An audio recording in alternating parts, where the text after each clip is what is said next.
What's up, bros, non-bros, degenerates, people from all over the land? Holy shamolis, we got some action in the markets. Let's go into the game plan for this coming week. As we've been talking on the channel for so much time, we are in a state of distribution. What usually happens after distribution, you get a little bit of a pullback, and we're getting that now. Does that mean that the bull market is over? No, but it does mean that the current rate of ascent has slowed significantly. So we have a handful of cross currents that are happening right now, which is that your long-term trend is still higher, but your short and intermediate term trends are shifting very, very fast to the downside. And so we have a little bit of cross current. So this is like a defensive positioning portion of the market because you just don't know how nasty things can get. So this type of market, like, you're going to be about capital preservation, defensive tactics, but also, I mean, you can make a whole shitload of money shorting stocks right now. And, you know, we had the day of all days, you know, on Friday in the chat room taking some of these pigs down, and they are pigs, every single one of them. And, you know, guys, a thing to remember about just the markets, these big dumps are happening usually on Fridays, like this one over here, this one over here. And it's due to the 0DT options and then also some level of, you know, whatever the options dealers have to do to, you know, keep all their hedges in place.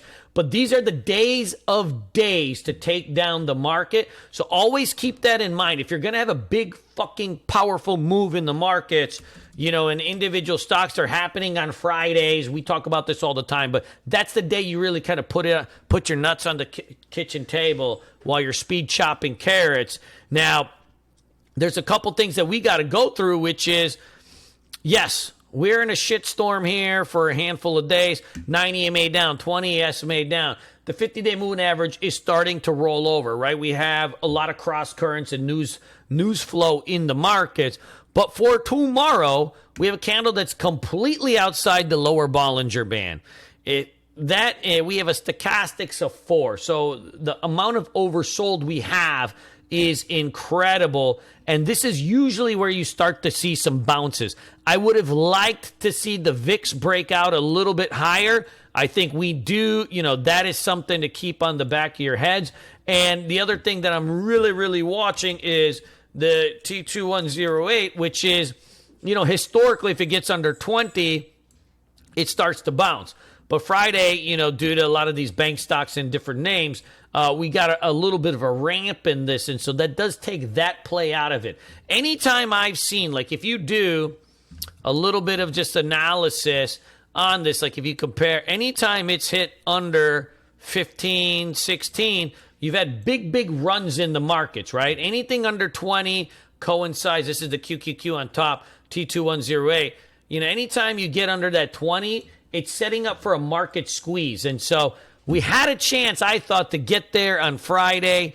We didn't. I think that's because the market breadth in some of these bank names and some other names were looking pretty good for a period of time. So we'll see what's up. Like, if this had closed near lows, man, that would have set up the ultimate mamma jamma of squeezes. But we're there on the QQQs, at least for a day. Now, do I think, like, tomorrow, if we gap down, that starts the reversal and we come back to highs?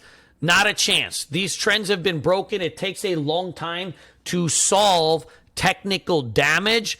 But the big hairy Indian but is, dude, even a slightly weak open in a big gap down, holy crap, that set up the mother of it all. Because, look, the 9 EMA is at 428. That's 15 points away. We could do some stuff. Like, we could do some cool stuff if we get a little bit of a weak open. Now, look, if we got a big gap tomorrow, right, the market gaps up 1% or something like that, chop fest, maybe even a little bit of a fade, and then what will typically happen is, you know, it'll stretch it out. So, for example, let me just get back into this. This is the game plan. We don't need that many stocks, so just focus on these indexes right now. Say we gap up and we kind of spike up to this. That takes all the fun out of the long. What'll inevitably have to happen is it'll have to, like, roll. It'll suck in the shorts. It'll retest down here or break below, and then they'll squeeze it back later, and you'll probably start the bounce. The odds of a bounce starting in the next couple days are actually pretty high. Will it get back over here? No. Not in one fell swoop. No. Not in two fell swoops. There will be now a period of time where you're going to have maybe a sharp bounce and some of this, and then maybe you kind of do this kind of thing, or you just chop around for long periods of time depending on what happens. There's a lot of things going on, right? The Fed has come out multiple times that interest rate cuts are basically off the table this year, maybe later. So look, we were thinking last year maybe in January we were going to get one, then it was March, and then it was May, then it was July. Now they're saying maybe September, and some people are saying none. So a lot of that is off the table, right? So you can see with TLT, like the bonds are not really showing anything that says that like any rate cuts are happening. So we just got to be a little bit careful. I think the earnings plays will tell a story. Meta's out this week, right? We've got a lot of names out this week, and that's going to tell a little bit of story. But just judging how Netflix was punished on Friday, we got to be careful, man. These stocks are priced for perfection, right? This was $156. It goes to $600. I mean, this thing is priced for perfection. So is Meta, right? Like, Meta could beat earnings, and it could still dump. It could gap up again, I'm sure. But look, this gap was huge, and it really took a lot of steam out of it. And it's been gapping up on earnings multiple times. And so we just have to be a little bit careful right now. This is not the time to be taking a lot of risk. This is a time to just kind of trade some safe names and stuff like that. So let's take a look at some of these big boys.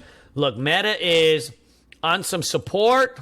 It is on some support, and so you got a little bit of level here. If the market bounces, this is probably, something that could hold here. But frankly, it also looks like a rollover, and that's the tricky part of this market. It's going to depend on the QQQ and the indexes. This is not, when the QQQs are just grinding up, you can just trade individual stocks. Right now, they all are going to move in unison, right? So like Apple, you got a level here. It's very, very oversold, 3 stochastic, due for a bounce, but the chart is broken. And this chart's been broken. And so, yes, it is due for a bounce, but where does it go, right? Something like that. Not really much to it, right? Microsoft. I think this one is my fave for tomorrow for a bounce. If we get the gap down, we're at these levels here. But if you really think on a longer term basis, this is a kind of little head and shoulders-y kind of pattern here, right? It could bounce and roll over. I mean, it's got a sweet spot here that we can use for support. But if you look at the weekly chart here, I mean, this has got a prime time. If it don't rip this coming week, I mean, you've got all this room down into like 350, 360. We got to be careful here. This is not the time to play hero, right? You've got a triple tap breakdown on Tesla. Very oversold. If the market gaps down tomorrow, I think this could be a potential long too. If the market gaps down tomorrow. Otherwise, it's off the table. And I think, the big thing is we can always stick with the index. If I got a gap down on the market tomorrow, anywhere in here, right, we could run with the calls on the QQQs. That would probably net a little bit more than actually trading even the shares. So, just something to be mindful. See this Amazon top of right at the lower Bollinger Band, and 1 day, 2 day, 3 day, 4 day, 5 day, 6 days down, 9 stochastics, right at the lower Bollinger Band. Prime time spot for a potential bounce, right? Meta too. Look at this AMD, right? Just grinding down, man. If we got this thing close to the 200-day moving average, like that thing would be so hot, right? Like, talk about good RR. Like, it's probably not going to, they never bounce right at the 200-day moving average more than just that day. But, even if we could grind around there, like it does set up a nice reward to risk profile. And then, of course, right, NVIDIA also finally had the crack. Man, dude, we had some fucking fun. We had some fun shredding this shit last week. Good Lord. I mean, dude, I had this thing. Let me see here. 794. I had this thing so many times. Right, you had this thing right in all the sweet spots on it on Friday, right? Like ORB, dude, pops into the bone zones. Dude, you had the 800 breakdown. Like, I mean, that's just a gimme, right? Like, dude, that's just a gimme. There's so much. There was really, really good action. Now, granted, I'm a piker. I'm Indian. So, like, You give me 10, 20 points, I'm taking the profits because I'm trading options on some of these bigger ones anyways. Like, it starts giving you some good cheddars. But, dude, this is a long-term breakdown on this. I think if it gaps down tomorrow, it bounces, all right?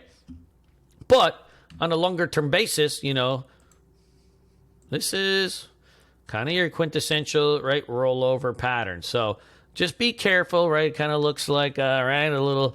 kind of looks like a little nub over there. So just be careful. We should bounce kind of back into this and retest.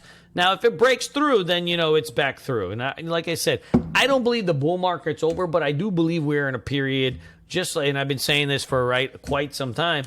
I do believe we are in a period like last year where, you had this, lull for a period of time. And this started in July, and you're just kind of lulling out here. Sometimes it takes for months. So when you're looking at what you trade, I would stick with the big boys. If you want to get a little bit froggy, what I would do is I would look at the stocks that are probably down the most out of the big caps. So take the QQQs. You want to trade probably really liquid names right now. So I would take the stock. So this is the QQQ, right? Take the last 5 days. What's down the most? So you got Tesla, NVIDIA, MU, Marvel, Netflix, right? And I would go in with some of these. These are going to be rubber band setups, right? You could even do, if you really wanted to, if you want to get more rowdy with it, you could do U.S. common stocks and then run a filter, put in a condition, let's just say volume. Let's go in with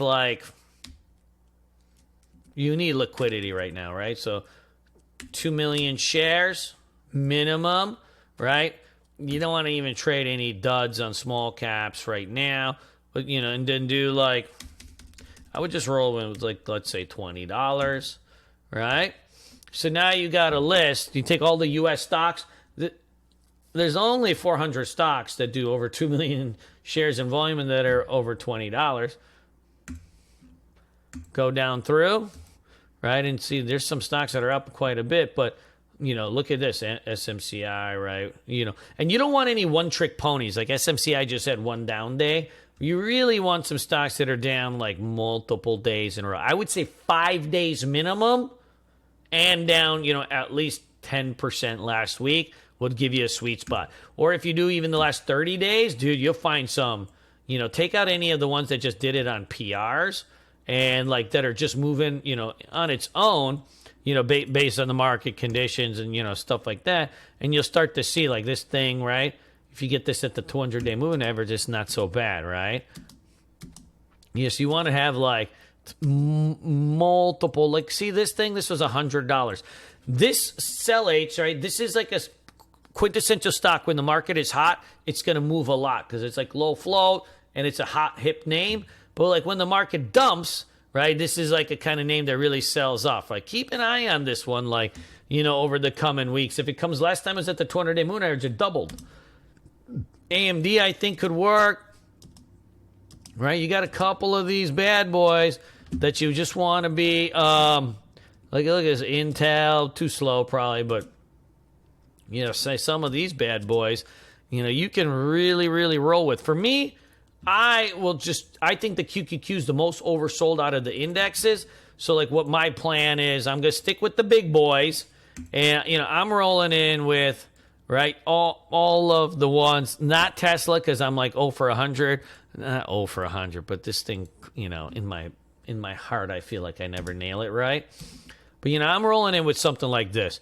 MU is not too expensive, not too crazy of a spread, no spread, right? Really liquid, perfect. This one gaps down, that's something. Marvel's the liquid, TTD, liquid, AVGO, a liquid, AMD, not a liquid, right? So, even something like an AMAT could work. Only on the gap down. Let me just say this again. Only on the gap down.